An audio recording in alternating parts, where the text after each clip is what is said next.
Hello, friends. Welcome to Storycraft. On this channel, you will enjoy world top stories. Let's view the video. The Warrior Saint of the Roman Army, St. George's True Story. The Rise of a Roman Soldier. Born into nobility. In the 3rd century, a boy named George was born in Cappadocia, a region rich with history and ambition. His father was a high-ranking Roman officer, and his mother came from a noble Palestinian family. From the very beginning, George's life was set apart. Raised between two proud cultures, he grew up hearing tales of valor, loyalty, and glory. It wasn't just expected that George would serve Rome. It was his destiny. Training for greatness. As soon as he could walk, George was trained in the arts of war. Swordsmanship, archery, horseback riding. He mastered them all with remarkable speed. His instructors often whispered that the boy seemed touched by the gods.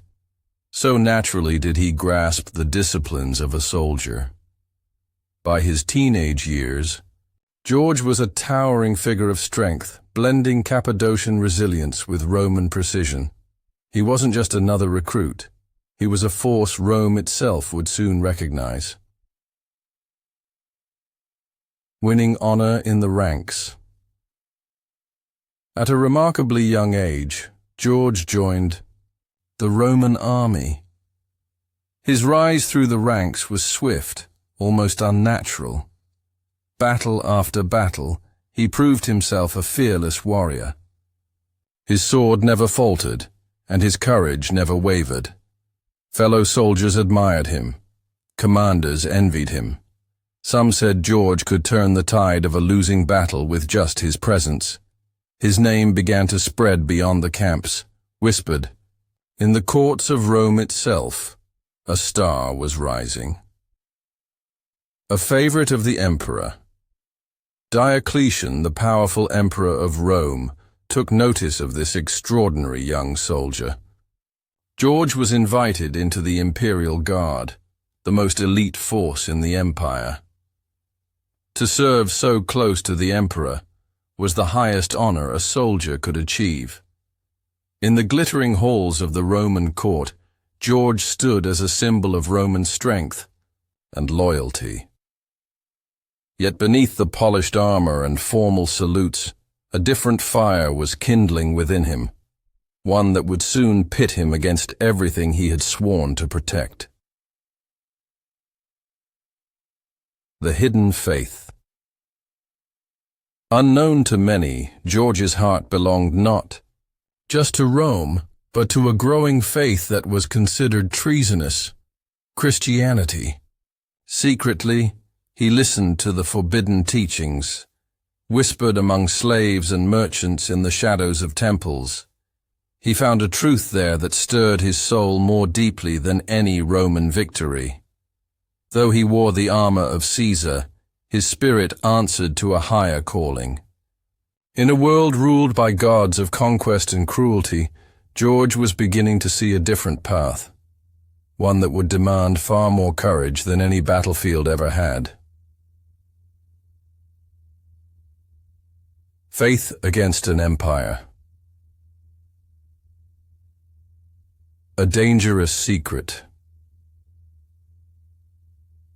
Within the mighty walls of Rome's power, George carried a secret that could cost him his life.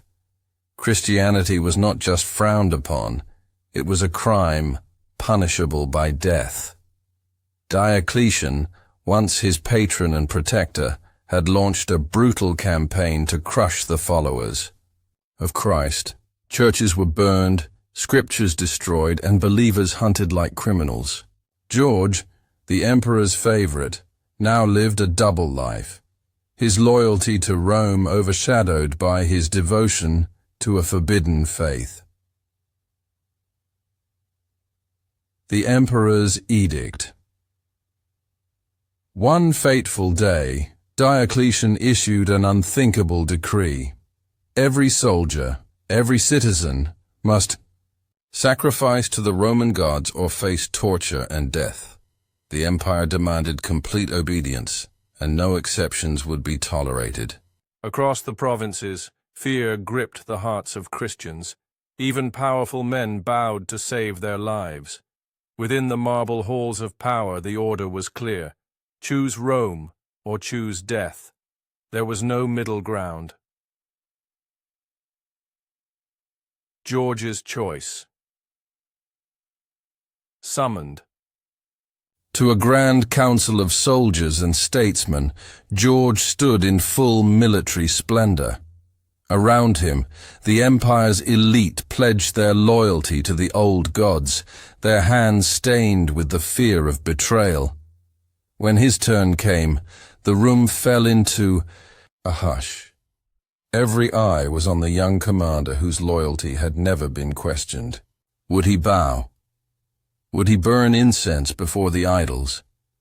The silence stretched like a drawn bowstring. George stepped forward. With a voice strong enough to shake the marble columns, he declared his allegiance, not to Jupiter, not to Mars, but to Christ alone. Gasps filled the hall. The emperor's face turned a shade paler. In that single moment, George shattered the illusion of unity and dared to defy the mightiest empire on earth. Shock and outrage. The court erupted in chaos. Diocletian, once proud of George's service, was now consumed by rage. How could one of Rome's finest turn traitor? Demands were shouted, accusations hurled. Some urged immediate execution. Others begged Diocletian to show mercy for all George had done. But mercy had no place in the emperor's crusade against the Christians. George's fate was sealed the moment he spoke. Stripped of his titles and honors, George was no longer a commander of legions. He was now an enemy of the state, a marked man awaiting judgment.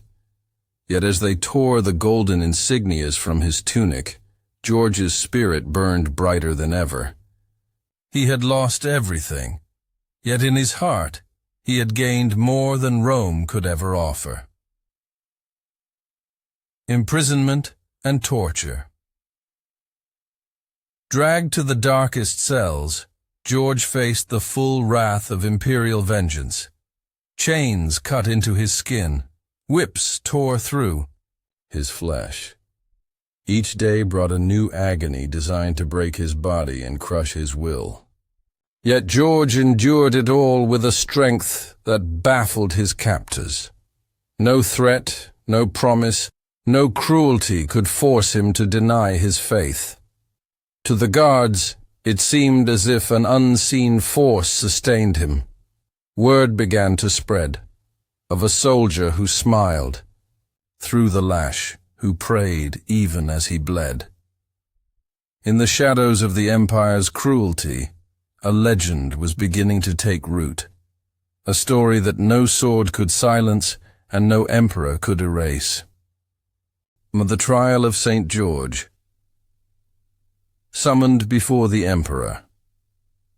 After weeks of brutal torture, George was dragged from the dungeons and summoned once more to stand before Diocletian. The emperor, seated on a golden throne and flanked by his generals and priests, looked down with a mixture of fury and disbelief. This was no longer a trial of justice. It was a final demand for submission. Before the gathered court, George's broken body stood as a living challenge to the emperor's authority. Temptations of power and wealth. Diocletian, still reluctant to destroy his once favored soldier, tried a different tactic. He offered George unimaginable rewards, gold beyond measure, vast estates, and a place even higher within the imperial guard. Renounce your faith, the emperor urged, and all of Rome will be yours." The hall held its breath as George listened, but there was no hesitation in his eyes. He turned away from the promise of earthly riches, choosing instead a kingdom not built by human hands. His quiet refusal struck harder than any blade, shaking the court to its core. False witnesses and deceit. Humiliated by George's defiance, Diocletian ordered a parade of false witnesses to testify against him. One after another, liars accused George of treason, blasphemy, and conspiracy. They painted him as a danger to Rome, a corrupter of the army, a threat to the gods themselves. Yet George stood unshaken. Every accusation was met with calm silence, or words of truth that exposed the emptiness of their charges. Each falsehood only deepened the admiration growing among those who watched, some secretly wondering if perhaps this condemned man carried a truth greater than Rome's hollow gods. Tortures beyond imagination.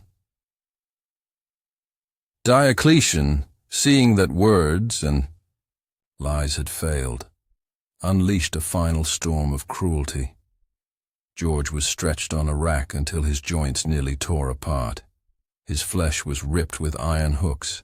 He was plunged into vats of boiling oil and dragged through streets lined with jeering crowds. But each time they thought him broken, George rose again, bloodied but undefeated. Whispers began to stir even among the soldiers. How could a mere man endure such torment and still stand tall? Some began to believe the stories that George was being strengthened by a power far greater than any emperor. A miraculous sign legend tells that during one particularly brutal session, George prayed aloud, and a sudden brilliant light filled the chamber. His wounds, savage and deep, were healed before the eyes of astonished witnesses.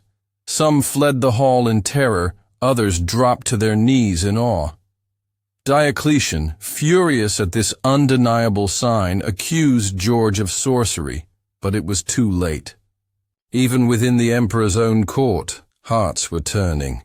What was meant to break George had instead birthed the unstoppable rise of a legend, a warrior not of swords, but of unyielding faith, martyrdom, and legacy.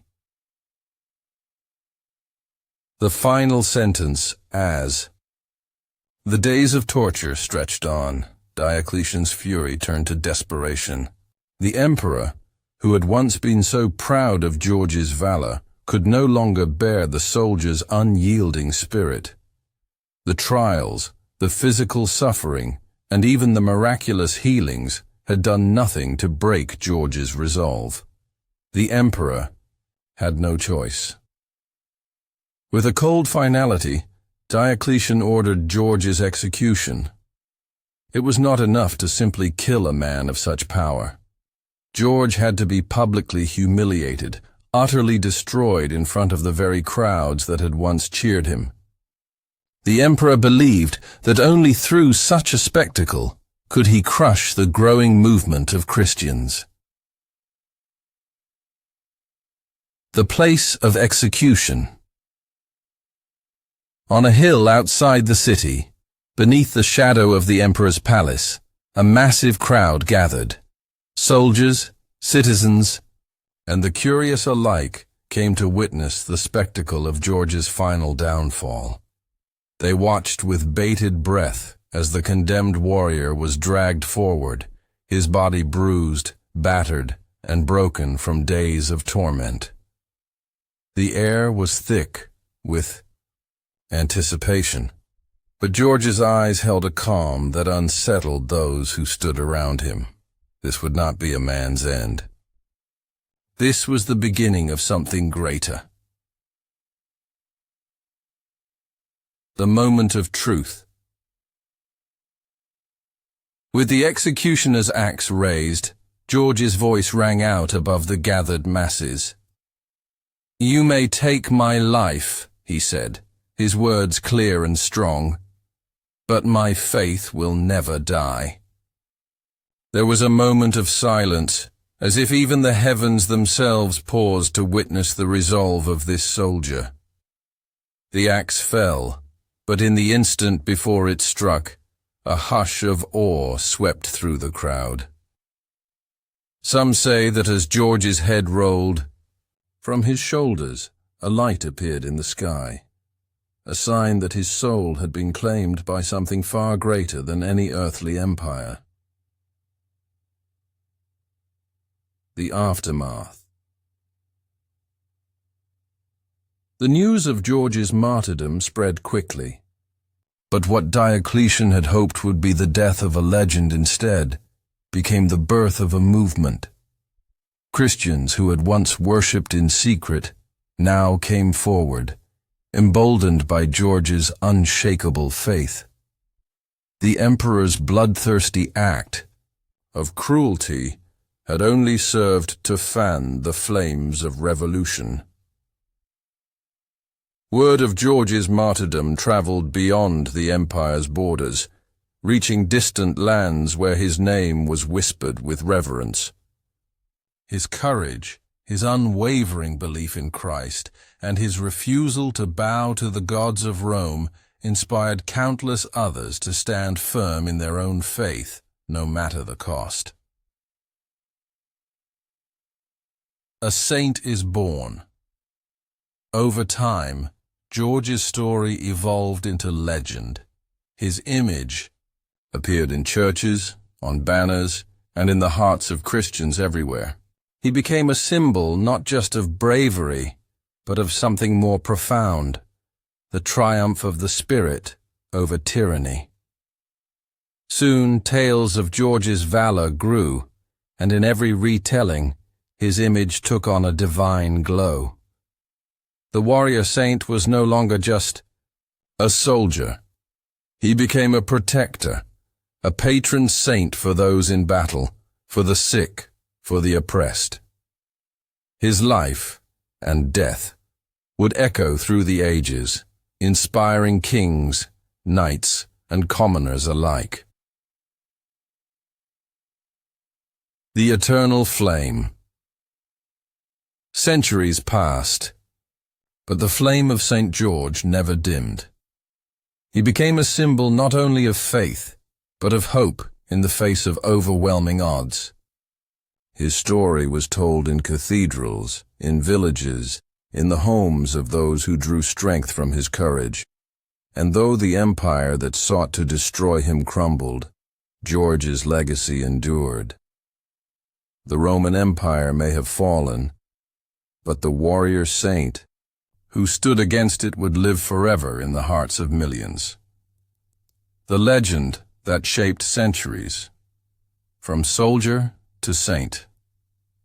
The story of St. George did not end with his death. In fact, it only grew more powerful with time. What had begun as the tale of a single soldier's unwavering faith became an enduring symbol of hope and strength. As his story spread across the world, George transformed from a martyr to a saint, a protector, a hero for the oppressed, and a beacon of unwavering courage. His legacy became so powerful that it transcended the boundaries of faith, culture, and empire. Patron of warriors. For centuries, warriors, knights, and soldiers looked to St. George as their patron saint. His image adorned shields, banners, and armor, and his name was invoked before battle. In times of war and strife, men found courage in his example.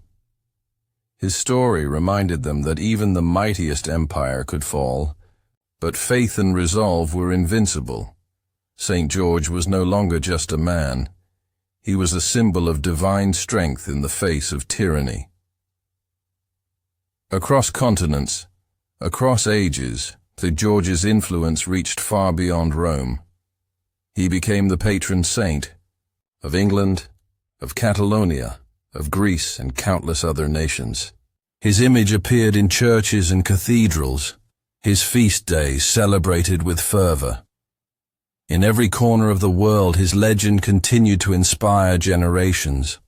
Whether in the heart of battle or the depths of suffering, St. George's courage was a reminder that even the darkest moments could be overcome with faith. A legacy that endures. Today, centuries after his death, St. George's story remains as relevant as ever. His example still resonates with those who face adversity, reminding them that a warrior's true strength lies not in his sword, but in his heart and his faith. His legend lives on, not just in history, but in the lives of those who continue to draw inspiration from his unwavering courage. Thanks for watching. Subscribe our channel Storycraft for more interesting videos.